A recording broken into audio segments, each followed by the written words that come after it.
She announced, "My lazy sister is moving in with us and you're going to help support her." I said, "Then I'm moving out." I packed my bags and left, leaving the rent bill 100% in her name. Now she's panicking. I'm 29 years old, and 3 days ago, I walked out of the apartment I'd shared with my girlfriend Natalie for the last 2 years. She's 27. We'd been together for 4 years total. I thought we were building something, heading toward marriage, maybe kids, a future. Turns out, we were heading in very different directions. Tuesday night, I came home from work. Natalie was sitting on the couch with this strange little smile on her face, the kind of smile that tells you someone's about to upend your life and expects you to just nod along. "So, Melody's having a hard time," she started. Melody, her 24-year-old sister. I was still unpacking my work bag, barely listening. "Okay," I said. "She lost her job again. This would be job number 6 in 2 years. Melody had a pattern: get hired, coast for a month. Then the call-outs would start, the tardiness, the excuses. Then she'd get fired. Rinse and repeat. That sucks," I said. "Because what else do you say?" Then Natalie dropped it, so I told her she could move in with us. I stopped, turned around. "You told her what?" "She needs help," Natalie said, like it was obvious. "She's family. We have a 1-bedroom apartment. Natalie, she can sleep on the couch until she gets back on her feet. Here's the thing about Melody: she doesn't get back on her feet. She lands on other people's feet and stays there." She lived with their parents until they literally downsized and didn't tell her the new address until after they'd moved. "For how long?" I asked. "Just a few months." Then came the kicker. "And you're going to help support her until she finds work." "Not we. Not can you. Just you're going to." "No, I'm not." "Excuse me. I'm not supporting your sister. If she moves in, I move out." Natalie actually laughed. "You're not serious." "Dead serious." "You didn't ask me." "Natalie, you told me you're bringing another adult into our 1-bedroom apartment, an adult with no job and no intention of getting one." "She's trying," Natalie shot back. "Name one job she's kept longer than 3 months." Silence. "Then, she's moving in this weekend." Like that settled it. "Then I'm moving out this weekend." "Where would you even go?" "My buddy Trevor's been looking for a roommate. His place is actually a 2-bedroom. Imagine that." She didn't believe me. Kept saying I was being dramatic, that I'd cool down. Even when I started packing Wednesday morning, she thought I was bluffing. Thursday, I loaded everything into my car, everything I'd bought. Everything that was mine. The TV, the coffee maker, the decent cookware, the router, even the shower curtain, because I'd paid for it. Natalie came home Thursday evening to half an apartment. "What the hell? Where's the TV?" I took my stuff. Our stuff. No, my stuff. Checked the receipts all in my email. That's when it hit her. Really hit her. The lease was in her name only. When we'd moved in together, she'd insisted on it, something about building her credit. I'd just been Venmoing her my half every month. "You can't leave me with the full rent," she said, panic creeping into her voice. "You made a unilateral decision about our living situation. I made one about mine. $2,100 a month. I can't afford that alone. Good thing Melody will be there to help out." The look on her face. She knew Melody wouldn't contribute a single dime. "This is insane. You're really ending our relationship over this. You ended it when you decided your sister was moving in without discussing it with me." I left that night, stayed at Trevor's. By Friday, the apartment was officially mine. His old roommate had already moved out. Friday afternoon, the texts started rolling in. "Please come back. We can talk about this." Then, "You're being unreasonable." Then, "How am I supposed to pay rent?" I didn't respond. She'd made her choice. I'd made mine. Saturday, Melody showed up with 3 suitcases. No job, no money, but plenty of expectations. That's when things got interesting. Update 1. The entitlement is off the charts. Entitlement here is absolutely unreal. I knew Melody was a piece of work, but this has exceeded every expectation. Trevor's been incredible letting me settle in while I figure things out. His place is actually nice. 2 bedrooms, 2 bathrooms, and you neat laundry. And here's the kicker. It's $300 less per month than what I was paying before. My share is $900 versus the $1,050 I'd been covering at Natalie's. Trevor's chill, cleans up after himself, and wild concept actually has a job. But let me tell you what's been unfolding at the old place. Sunday night, Natalie called me, not sad crying, angry crying. Melody ate all the food, she said. She's been here one day and ate a week's worth of groceries, and when I asked her to replace them, she said she doesn't have money. Sounds like a roommate problem. I said, this is your fault. How is your sister eating your food? My fault. If you were still here, if I was still there, she'd be eating my food too. Hard pass, but it gets better. Monday, I got a text from Natalie's mom, Gloria. What you did to Natalie is disgusting. Abandoning her like this. She chose her sister over our relationship. I respected her choice. Family comes first, then family can pay her rent. You know we can't afford that. Neither can I, that's why I got my own place. Radio silent. After that. Tuesday, Natalie sent me a screenshot of her bank balance. $342. Rent is due in 3 weeks. I need you to help me with rent this month. I'll pay you back. With what money? I'll figure it out. Like Melody figured out her last 6 jobs. She tried every name in the book. Selfish, heartless, cruel. I just kept responding. No. Wednesday, Melody decided to reach out. This girl I've maybe had 10 conversations with in 4 years. You're being really immature about this whole situation. I'm not in this situation. I removed myself from it. Nat says you took stuff that belonged to both of you. I took stuff I paid for. Big difference. Well, some of that stuff would really help us out right now, like the TV. Best Buy's having a sale. I don't have money for a TV. Then get a job. I'm trying. The job market is impossible right now. Trevor's company is hiring. Want me to send you the link? What kind of job? Customer service. 18 an hour plus benefits. Ugh. Dealing with people all day. No thanks. And there it is. Not the job market is impossible. It's I don't want to work. Thursday. Things escalated. Natalie showed up at Trevor's place. Trevor answered the door. Absolute legend told her I wasn't interested in talking asked her to leave. She started yelling about how I owed her, how we'd been together for years, how I couldn't just abandon her. Trevor, bless him, just said, "Ma'am, you chose your sister over him. Choices have consequences. Please leave before I call the cops." She left, but not before screaming that I was a coward for not facing her myself. Friday morning, my old landlord called. Natalie had tried to get me added back onto the lease so I'd be legally obligated to pay half the rent. He told her that's not how leases work. You can't just add someone who doesn't live there anymore. He also informed her that if she couldn't pay rent, he'd start eviction proceedings. No exceptions. She asked if she could break the lease. Sure, for a $4,200 fee. 2 months' rent. She doesn't have $4,200. She doesn't have $420.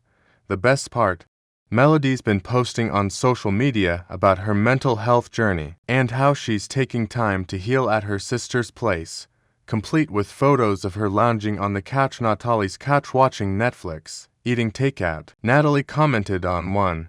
"Must be nice. I'm working doubles to afford rent." Melody deleted the comment and posted about toxic people trying to dim her light. "I'm sitting here in my new room, which is bigger than the space I had before, paying less money, living with a roommate who actually contributes, and I'm wondering how I put up with Natalie's family drama for so long. Rent's due in 2 weeks. Let's see how this plays out." Update 2. Rent was due yesterday. Spoiler alert, it didn't go well. But first, let me catch you up on the let up, because the entitlement somehow reached new heights. Natalie tried everything, applied for a payday loan, denied due to insufficient income, Tried for a credit card denied due to existing debt. She even made a GoFundMe titled Help a Young Woman Stay Housed After Abandonment that raised a grand total of $45, all from her aunt. Meanwhile, Melody's been living her absolute best life. I know this because Natalie's friend Rochelle reached out to me. Rochelle is one of the good ones. She's always called Melody out on her nonsense.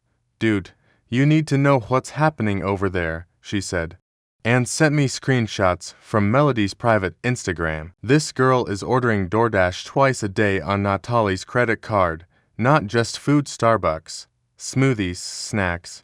Natalie's working double shifts at the dental office while Melody's spending $60 to $80 a day on delivery. But here's the kicker: Melody's been having guys over, different ones, while Natalie's at work. The neighbors have been complaining about noise during the day, music, voices, other activities. Rochelle told me Natalie doesn't even know. She's too exhausted to notice. Melody's been washing the sheets every single day.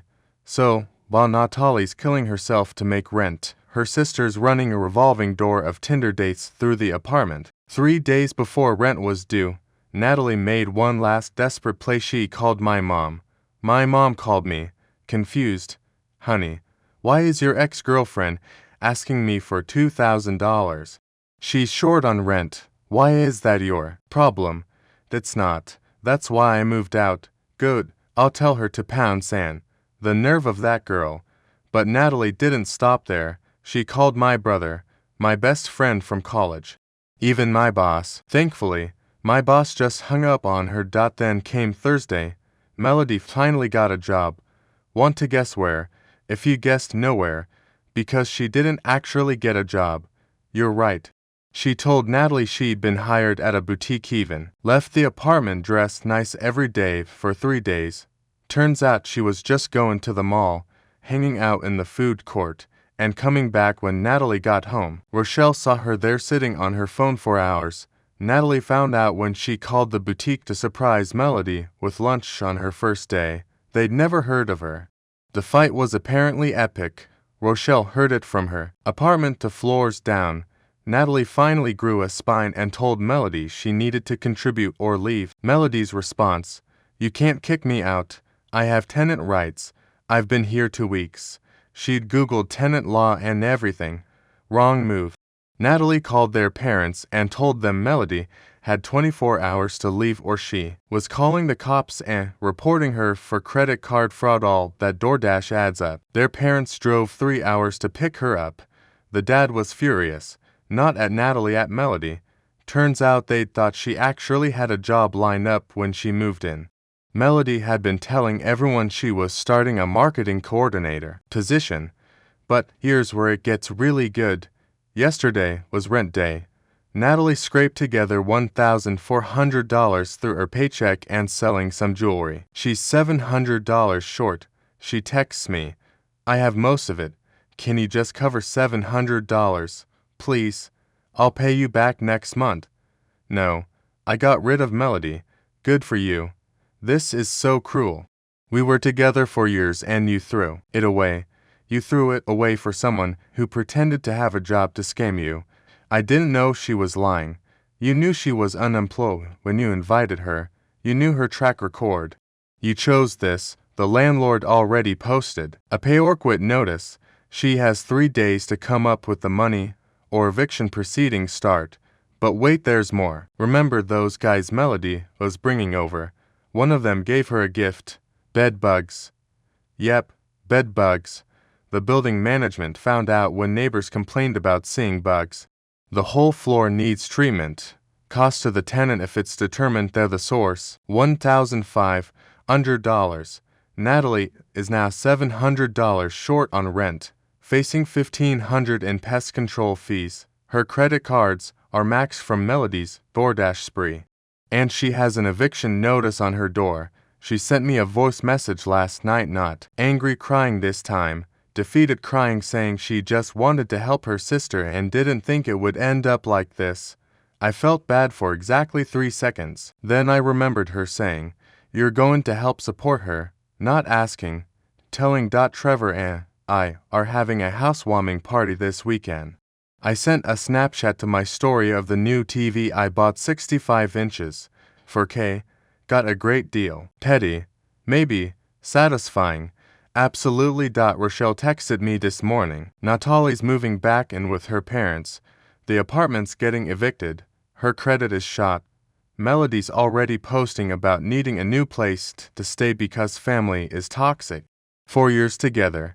And she threw it all away because she wouldn't have one conversation with me before making a major decision. Now she's 27. Moving back home.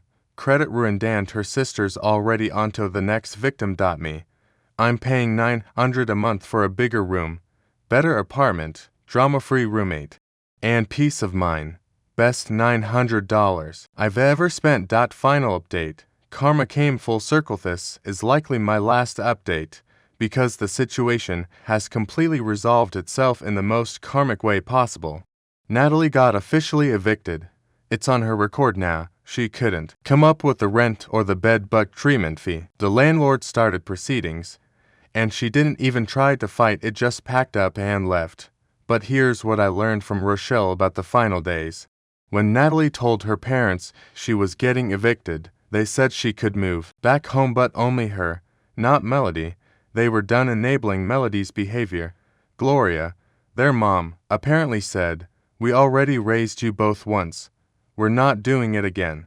So Melody needed a new plan, and boy, did she come up with one. Remember those guys she'd been bringing over? One of them was named He. Seemed like a decent dude with a good job. Melody convinced him she was escaping an abusive situation and needed a place to stay. He let her move in. That lasted exactly 1 week. He came home early from work one day to find Melody had moved her friend Tamara in without asking. They were both high on his couch, had ordered food on his credit card. She'd memorized the numbers, and Tamara's boyfriend was taking a shower in Keith's bedroom. Keith kicked them all out immediately and filed a police report for credit card fraud. Melody tried the tenant rights thing again. Turns out that doesn't work when you've been there less than 30 days and have committed fraud. She's now couch surfing and burning bridges at record speed. Last I heard, she was trying to convince some guy she met on Discord to let her move in with him in another state. As for Natalie, she's still working at the dental office, but had to pick up a second job at Target to start rebuilding her savings. Living in her childhood bedroom at 27. Her credit score dropped 150 points from the eviction and max cards. It'll take years to recover. She sent me one last email last week, not asking for money, not trying to get back together, just apologizing. I see it now. I see what everyone tried to tell me about Melody. I see what you were protecting us from. I destroyed our relationship and my life for someone who doesn't care about anyone but herself. I don't expect forgiveness. I just wanted you to know that I understand now. I'm sorry for not listening. I'm sorry for not respecting you enough to have a conversation. I'm sorry for everything. I didn't respond. There's nothing to say. Some lessons you have to learn the hard way. The funniest part, their parents reached out to me through Rochelle. They wanted to thank me for having the backbone to do what they should have done years ago. Apparently, my leaving was the wake-up call everyone needed about Melody. They've all cut her off now, Gloria said. We spent so many years making excuses for her. You refusing to enable her made us realize we were part of the problem. Plot twists, though. Remember Trevor's company that was hiring the customer service job Melody turned her nose up at? I mentioned the opening to this girl at my gym, Laura. She applied, got hired, and we've been talking. She actually sends me memes about people with terrible roommates, which is weirdly therapeutic. We're taking things slow, but it's nice being with someone who has their life together, has her own place, own car, steady job, and get this, when she found out I had a cold last week, she brought me soup without me asking. Without complaining, just showed up with soup and tissues and left them at my door because she didn't want to get sick too, but wanted to help. Basic human decency. Turns out it's not that hard to find when you stop accepting less though, and the ultimate irony, the apartment Natalie and I shared were rented to a nice older couple who both work from home. They can actually afford it because wild concept they both contribute to expenses. Rochelle said Natalie cried when she saw them moving in. I'm not going to lie and say I don't feel a little bad for Natalie. 4 years is a long time, and she wasn't a bad person, just weak when it came to her family. But she made her choice. She chose her sister over our relationship, chose enabling over partnership, chose to make unilateral decisions about our shared life, and now she's living with the consequences, literally living with them in her parents' house, probably until she's 30. Given how long it'll take to rebuild her credit and savings. Me. I'm thriving, better living situation, more money in my pocket, no drama, and potentially something good starting with Laura.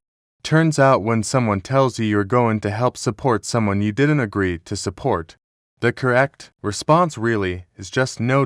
Best decision I ever made was trusting my gut and walking away. Sometimes the best revenge isn't actually revenge at all, it's just refusing to participate in someone else's poor decisions and letting reality do the rest. Peace out, Reddit. Thanks for following along on this weird journey. Remember, if someone tries to volunteer you into supporting their deadbeat relative, just leave. It's really that simple.